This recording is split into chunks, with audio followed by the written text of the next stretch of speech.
My daughter-in-law's text came through at 9:47 p.m., 14 words. Don't come tomorrow. It's too much trouble right now. We need space. I read it 4 times standing in my kitchen with a birthday card already signed. 24 hours later, I was sitting in a parked car outside her apartment building holding a wrapped present nobody wanted, and a man I'd never met was calling my phone to say, "Mr. Hensley, you need to come inside." I didn't know yet that those 7 words would be the last normal thing that happened to me for 2 weeks. My name is Walter Hensley. Everyone calls me Walt. I'm 67 years old. I spent 39 years as a licensed electrical contractor in Springfield, Missouri, wiring everything from strip malls off Battlefield Road to half the houses in the Galloway neighborhood. I believed, right up until that Tuesday in August, that if you kept showing up for your family, kept your word, and kept your mouth shut about the things that annoyed you, love would take care of the rest. I was wrong about that. Not about the showing up part. About the rest. Because showing up isn't always enough when somebody is working very hard, behind a closed door, to make sure you never see what's actually happening. This became one of those moments I'll carry for the rest of my life. The kind you replay at 2 in the morning when the house is quiet. But let me back up, because none of this makes sense unless you understand where I was standing before that phone rang. My wife, Eleanor, passed 2 years ago this past March. Ovarian cancer, diagnosed late, gone in 5 months. 38 years of marriage ended in a hospice room on Sunshine Street with a box fan running because she liked the white noise. I won't dwell on that because this isn't really her story, but I need you to understand that losing her rearranged everything in me. I had one son left in this world who mattered to me the way she had, and that was Daniel. Daniel is 34. Good kid, always was.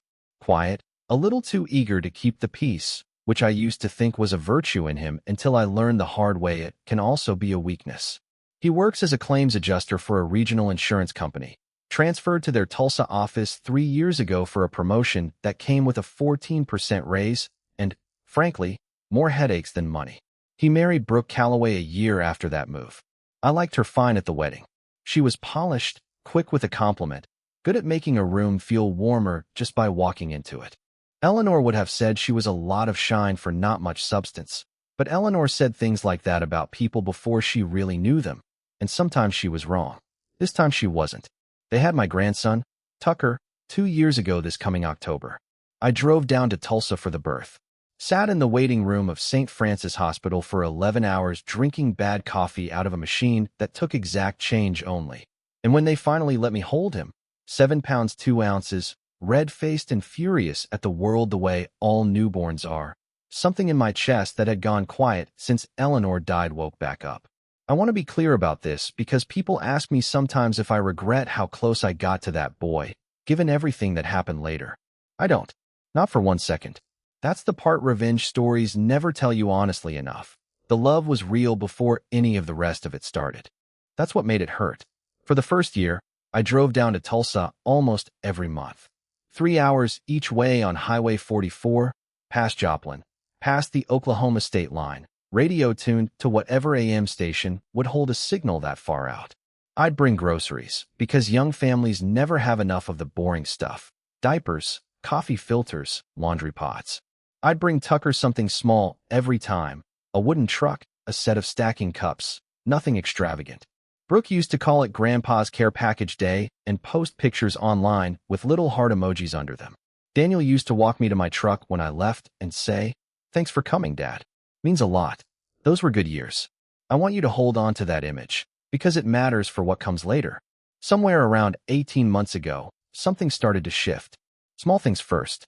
I'd call on a Sunday, our standing time since Tucker was born, and Daniel wouldn't pick up. He'd text back an hour later. "Sorry, busy day, talk later." Later would come and go. I told myself he was a working father with a toddler. That busy was just what 34 looks like now. My own father used to say the same thing about me when I was that age and building the business, so I didn't push. But the visits started changing too. Brooke began texting me the week before, sometimes the day before, saying Tucker had a cold, or they had a family thing on Daniel's side of things that had nothing to do with me. Or, this one stuck with me, that the apartment's a mess right now, maybe next month. I didn't know it yet, but I was being managed. Slowly, carefully, The way you turn down a thermostat 1 degree at a time so nobody in the room notices they're getting cold. I mentioned it to my sister, Donna, who lives 40 minutes from me in Nixa. Donna's 71, sharp as a tack, outlived 2 husbands, and doesn't have much patience for nonsense. Walt, she told me over coffee at the Cracker Barrel off James River Freeway, when a young wife starts controlling when a grandfather gets to see his own grandson, that's not about scheduling. That's about power. You mark my words. I told her she was being dramatic. She told me to call her back in 6 months and tell her she was wrong. I never got the chance, because 6 months later I was sitting in a parked car outside Brooke's apartment building watching my own reflection in the windshield, holding a present with a 4-year-old's name on it, and a stranger was calling to tell me to come inside. Let me tell you about that day properly, because I've replayed it more times than I can count and I want to get every piece of it right. It was a Tuesday, August the 11th. Tucker's birthday party had been scheduled for that Saturday, but I'd asked Daniel 2 weeks earlier if I could come down early, on my own, just to have a quiet afternoon with him before the party got loud with other kids and cousins from Brooke's side. Daniel said, "Sure, Dad, come Tuesday, we'll grill something."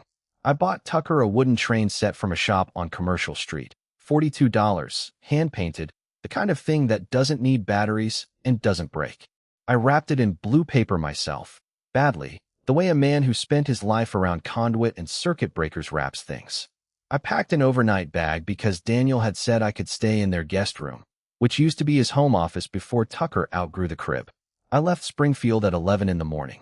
3 hours down 44, stopped once in Veneta for gas and a Diet Coke, pulled into the parking lot of the Copper Ridge Apartments on East 71st Street in Tulsa right around 2:20 in the afternoon.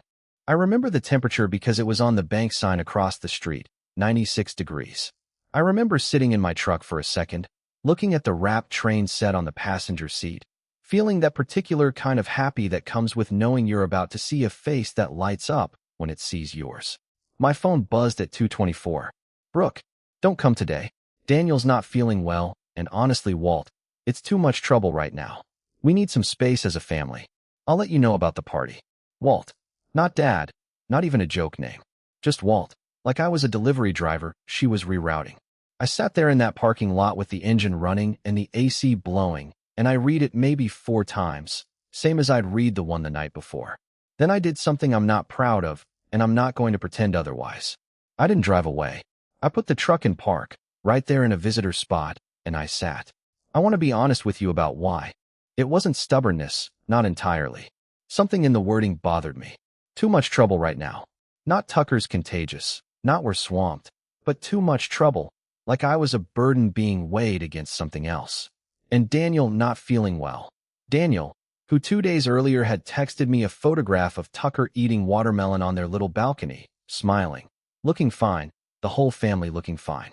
Something didn't sit right, the same something Donna had been warning me about at that Cracker Barrel table for 6 months. So I sat in that parking lot for 40 minutes. I didn't know it yet, but that was the smartest thing I did all day, because at 3:06 p.m., a man I had never met called my cell phone. "Mr. Hensley?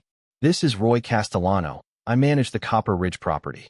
I got your number off the guarantor paperwork on Unit 214. I need you to come inside." I felt my whole chest go cold the way it does when you know before you know. "Is my son all right?" There was a pause on the line, the kind of pause a decent man gives you before he says something he wishes he didn't have to. "I think you should just come up, sir. Apartment 214. I'll meet you at the door." I left that train set on the passenger seat. I didn't lock the truck. I don't remember the walk from the parking lot to the building, don't remember the stairs, only remember that by the time I reached the 2nd floor, my legs were moving faster than I'd moved in years, and a woman I didn't recognize, mid-60s maybe, standing outside apartment 216 with her arms crossed, and a look on her face I can only describe as relief mixed with fury, said, "You're the grandfather? Thank God. I've been trying to get someone here for 3 days. 3 days. I want you to hold on to that number, because everything that came after built on it. Welcome back to Sweet Family Revenge. If you're just joining us, grab something to drink, get comfortable, because this story only gets heavier before it gets better. And if you've been with us before, you already know, hit that subscribe button now, because you're going to want to see how this family came out the other side. Drop a comment and tell me where you're watching from tonight. Now, back to that hallway. Roy Castellano met me at the door to 214 with a master key already in his hand and an expression that told me he'd rehearsed what he was about to say and still didn't want to say it. "Sir, I want to be upfront with you before we go in. We got a welfare call from your neighbor, Mrs. Alvarez, 3 days ago. Said she hadn't seen your son leave for work, hadn't heard the baby, and the mail was piling up. We knocked twice. Nobody answered. And by law, I can't force entry without either a police wellness check or direct authorization from someone on the lease or the guarantor agreement. That's you. I've been trying every number I had for you since Sunday. I hadn't gotten a single call from that number. I checked later. Every attempt Roy Castellano made had gone to a Tulsa number that rang twice and disconnected, which told me later, once I understood the whole picture, that somebody had been screening what reached me, and I don't mean the property manager." He opened the door. The apartment was dark, blinds drawn in the middle of the afternoon, and it smelled the way a place smells when nobody has taken out the trash or opened a window in days. I called out for Daniel. Nothing. I called for Tucker, and that silence was worse than any sound could have been. I found my son on the bathroom floor of that apartment, conscious but barely, curled against the base of the tub in a t-shirt soaked through with sweat, an empty insulin pen on the tile beside him. Daniel was diagnosed as a type 1 diabetic at 19 years old. He manages it well, always has, checks his levels, carries glucose tablets, has for 15 years. But a man alone for 3 days, unable to reach his supplies properly because, as I learned within the hour, his glucometer and his backup insulin had been packed into a suitcase that wasn't his, sitting by the front door, ready to go somewhere he didn't know about. I got down on that bathroom floor with my son the way I hadn't held him since he was small enough for me to carry on my shoulders through the Missouri State Fair, and I called 911 with a hand that would not stop shaking. Roy Castellano stood in the doorway with his phone already dialing too, and Mrs. Alvarez, God bless that woman, went and got a wet towel and a glass of orange juice without anybody asking her to, because she said later, "In my day, you didn't wait to be told what a sick man needed." Daniel was semi-conscious, blood sugar critically low, dehydrated, disoriented enough that when the paramedics asked him his own name, he got it right, but couldn't tell them what day it was. The lead paramedic, a woman named Delacroix, looked at me after they'd gotten a line in him and gotten some color back into his face and said, "Sir, if this had gone another 12 hours, we'd be having a very different conversation. I want you to sit with that phrase the way I had to. A very different conversation. That's the kind of sentence that rearranges a man permanently. And Tucker, my grandson, not in that apartment. Not with Daniel. Nowhere." I asked Roy Castellano where the child was, and he told me he didn't know, that he'd only ever seen the mother's car in the lot maybe once in the last 4 days, and that Mrs. Alvarez had mentioned Brooke had been loading things into a rented SUV over the weekend, a stroller, boxes, suitcases, while Daniel, according to Mrs. Alvarez's account through the thin apartment wall, had been asking her in a raised voice where she thought she was taking their son. I want to be honest about the state I was in at that moment, riding in the back of an ambulance holding my son's hand while paramedics worked, not knowing where my 4-year-old grandson was, not knowing if my daughter-in-law had simply left or had taken him somewhere I'd never find him. I have run a business, buried a wife, and built a life out of staying calm under pressure. That afternoon, for the first time since Eleanor's funeral, I did not feel calm. I felt like the floor of the world had opened underneath me. They admitted Daniel to St. Francis, the same hospital where Tucker had been born, and by 7 p.m. that evening his numbers had stabilized enough for the doctor, a young man named Dr. Osei, to tell me he'd be all right, that he needed fluids and monitoring overnight, but the danger had passed. I sat in a plastic chair beside that hospital bed and watched my son sleep. And somewhere around 9 o'clock, he woke up enough to focus his eyes on me and say 4 words that told me everything I needed to know about what the last several months had actually been. "Dad." She took him. I didn't sleep that night. I sat in that hospital room chair until the sun came up, and somewhere around midnight, I called the one person in this world I trusted to help me think clearly when I couldn't do it myself. Ray Delgado and I have known each other since 1987, back when he was still a Springfield PD detective and I was rewiring the station house on Chestnut Expressway on a city contract. Ray retired 11 years ago, but never really stopped being a cop, the way some men never really stop being what they spent 30 years becoming. I called him at 12:40 a.m. and told him everything. the canceled visit, the landlord's call, the 3-day welfare check, my son on that bathroom floor, my grandson nowhere to be found. Ray was quiet for a long moment on the other end of the line. The way he used to get quiet right before he told you something you needed to hear, whether you wanted to or not. "Walt," he said, "this didn't happen in 3 days. Something's been building for months. You said the visits started getting cut back a year and a half ago?" "About that. Then that's when it started. Whatever this is, she's been laying groundwork a long time. I want you to do something for me before you do anything else. Don't confront anybody. Don't post anything. Don't call her family. Don't do a single thing that tips your hand. You get your son stable, and you let me start pulling threads quietly. Can you do that?" I told him I could, though every instinct in my body wanted to drive straight to wherever Brooke Calloway was and demand to know where my grandson had gone. But 39 years of business had taught me the same lesson Ray was teaching me now. The man who reacts first loses. The man who gathers everything first wins. By 9 the next morning, with Daniel resting and a nurse named Patricia promising to call me the second there was any change, Ray was already at the Copper Ridge Apartments talking to Roy Castellano and, more importantly, to Mrs. Alvarez, who turned out to be one of the most important people in this entire story, and I want to give her the space she deserves, because without her, I don't know that I'd still have a son. Carmen Alvarez was 68 years old, a retired school cafeteria worker who'd lived in apartment 216 for 11 years and had, by her own account, watched Tucker grow from a car seat carried up the stairs to a little boy who waved at her through the fence of the shared courtyard every single morning. She told Ray, and later told me herself over coffee at her kitchen table, that over the past 6 months she'd watched something curdle next door. Raised voices late at night, Brooke leaving for hours at a time, sometimes overnight, with Tucker in tow, no explanation offered to anyone.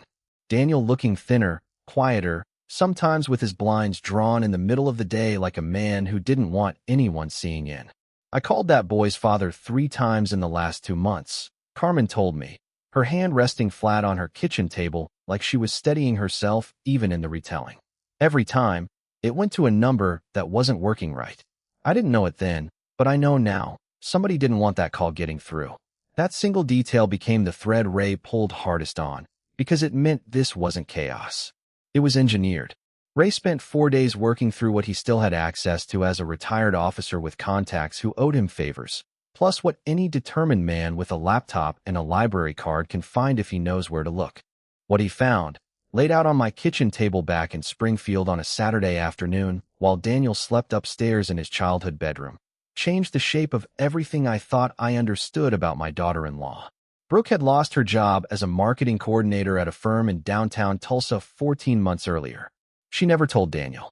For over a year, she had been leaving the apartment every weekday morning dressed for an office that no longer employed her, driving to a coffee shop on Yale Avenue, and spending her days there while collecting unemployment under a different mailing address, a P.O. box she'd rented 3 towns over, so the paperwork wouldn't show up at their apartment. Daniel had been giving her half his paycheck every 2 weeks for what he believed was their household budget: rent, groceries, Tucker's daycare. Ray's research, cross-referenced against bank statements Daniel eventually authorized me to help him pull, showed that roughly $31,000 over 14 months had gone somewhere other than the household. Some of it went to credit cards Daniel didn't know existed, cards that had, in turn, funded regular weekend trips to Dallas that Brooke told Daniel were girls' trips with coworkers. Except the coworkers didn't exist anymore. The company had let her go over a year ago. The Dallas trips, it turned out, were to see a man named Cole Whitfield, someone Brooke had known before she ever met my son, a relationship Ray traced back through phone records that Daniel, thank God, still had legal access to as a joint account holder. And that suitcase by the front door, the one packed with Daniel's diabetic supplies mixed in among Tucker's clothes? Brooke had been planning to leave for Dallas permanently, not with Daniel's blessing, not with a custody agreement. With Tucker, on a Wednesday, while Daniel was recovering, or not recovering, from whatever happened after she'd apparently, according to what Mrs. Alvarez overheard through that shared wall, deliberately delayed calling anyone when she found him in distress that Friday night, choosing instead to load the car and leave him there.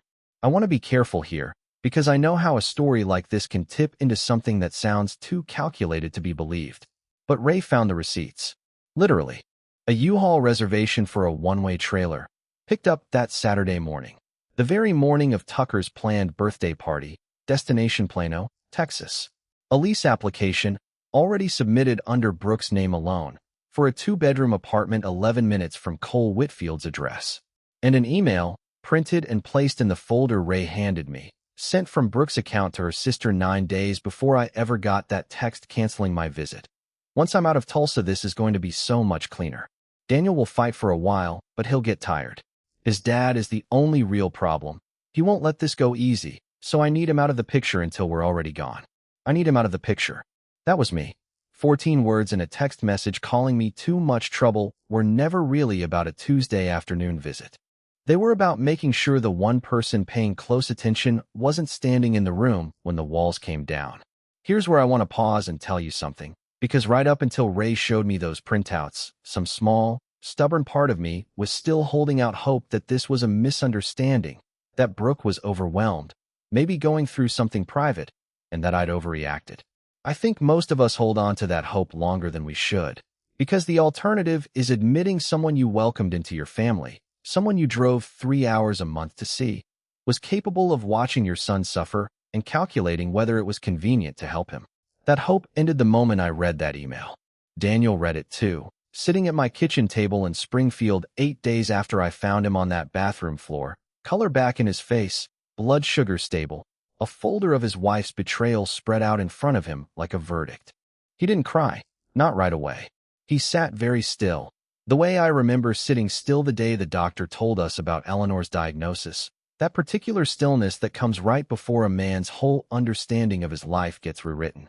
She left me on that floor, he said finally, quiet, almost to himself. She was already loading the car. She heard me. Mrs. Alvarez heard everything through the wall. She just left.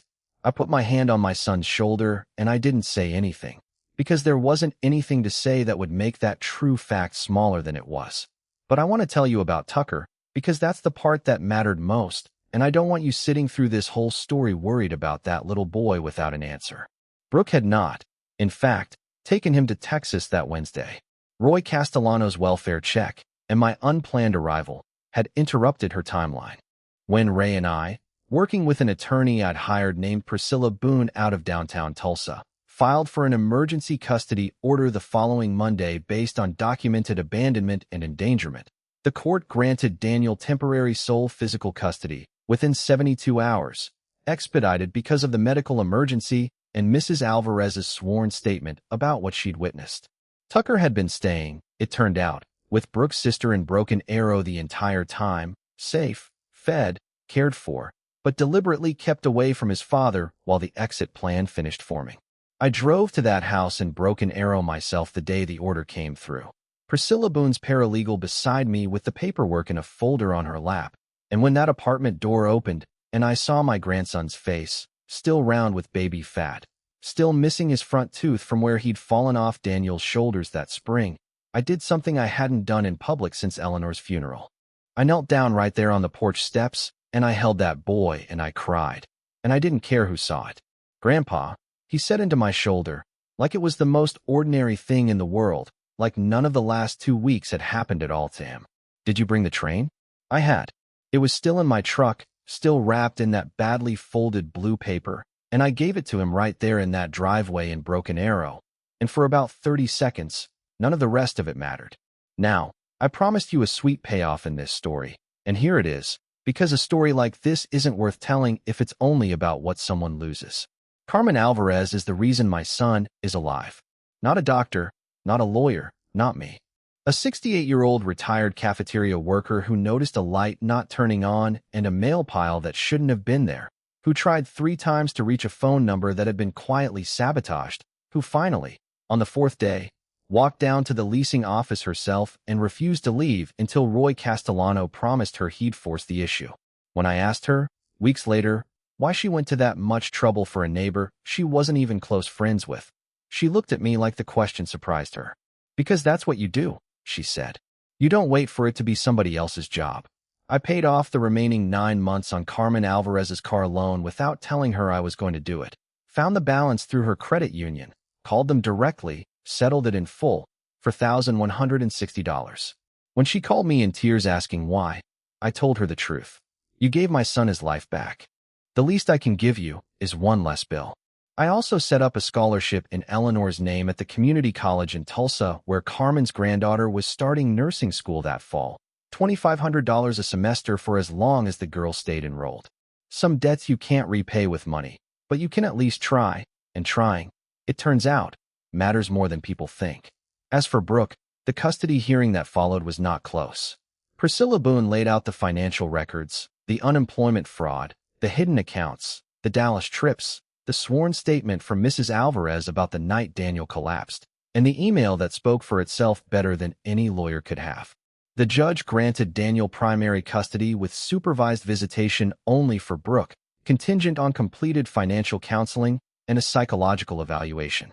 Brooke moved to Plano with Cole Whitfield 3 weeks after the hearing, and as far as I know, she sees Tucker 4 days a month, always supervised, always through a court-appointed facilitator, because the judge did not take lightly a mother who packed a suitcase and left a diabetic man semi-conscious on a bathroom floor rather than delay a moving timeline. I take no pleasure in saying that plainly. I take no pleasure in any of it. But I also don't apologize for it, because a 4-year-old boy needed somebody in that courtroom telling the truth on his behalf, and I was glad it was us. Daniel moved back to Springfield that November. Not into my house. He wanted his own place, and I respected that, but into a 2-bedroom rental 8 minutes from mine, on Republic Road, close enough that Tucker could ride his bike to my driveway once he's old enough, close enough that Sunday dinners aren't something we schedule around excuses anymore. Daniel's insurance company let him transfer his position back to the Springfield branch without missing a step, which tells you something about the kind of employee my son has always been. Even during the year, he was quietly falling apart at home, and nobody at that office ever knew. I asked him once, a few months after all of it settled, whether he regretted marrying Brooke in the first place, whether if he could go back he'd have seen it coming the way Donna claimed she had at that Cracker Barrel table. He thought about it for a long time before he answered, longer than I expected. I don't think I could have seen all of it, he said. But I think somewhere in me, I knew something was wrong, and I kept telling myself it was normal marriage stuff because I didn't want to be the kind of man who gives up. I think that's what she was counting on. That I'd rather be miserable than admit I was wrong. I told him that's not weakness. That's just what love does to good men sometimes. It makes them patient with things that don't deserve patience. And then I told him what I'd learned from watching him on that hospital bed. What I think is maybe the truest thing I've figured out in 67 years on this earth. Love isn't proven by how much trouble you're willing to put up with from someone. It's proven by who shows up when the trouble finally arrives, and who's already halfway out the door with the car loaded before anybody asks them to help. I think about that text sometimes. Too much trouble. 14 words meant to keep me 3 hours away on a Tuesday afternoon so nobody would notice the exit already in motion. I think about how close it came to working. How if I'd simply turned that truck around in the parking lot the way any reasonable, hurt man might have, the story ends very differently, and I don't let myself finish that thought all the way through, because I don't have to. It didn't end that way.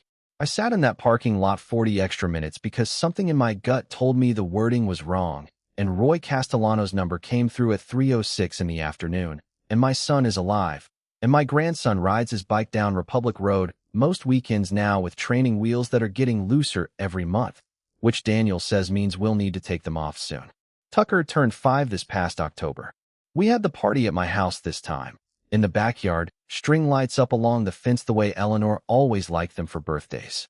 Carmen Alvarez drove up from Tulsa for it, 3.5 hours each way, because I asked her to, and because, as she put it, I wasn't about to miss the party I helped make happen. Daniel grilled burgers. Donna brought a sheet cake from the bakery on Sunshine Street that Eleanor used to love. Tucker ran around that yard in a paper birthday crown until 9 o'clock at night, and at one point he climbed up into my lap on the porch swing, sticky with cake frosting, and fell asleep there the way small children do when they finally run themselves all the way out. I sat on that swing a long time after everyone else had gone quiet. My grandson's weight settled against my chest, the porch light throwing a soft yellow glow across the yard, and I thought about a parking lot in Tulsa and a text message calling me too much trouble. And I thought that if being too much trouble means you're the one who stays, the one who drives 3 hours on a hunch, The one who sits in a car 40 extra minutes because something feels wrong. Then I hope I stay exactly that kind of trouble for every single day I've got left in me. Because trouble like that, it turns out, is just another word for love that refuses to look away. If you made it this far, I hope this story reminded you of somebody in your own life who showed up when it mattered, or maybe it reminded you to be that person for someone else. If you enjoyed it, hit that like button, drop a comment, and tell me where you're watching from tonight, and subscribe so you don't miss the next one. Thank you for spending this time with me. I'll see you in the next story.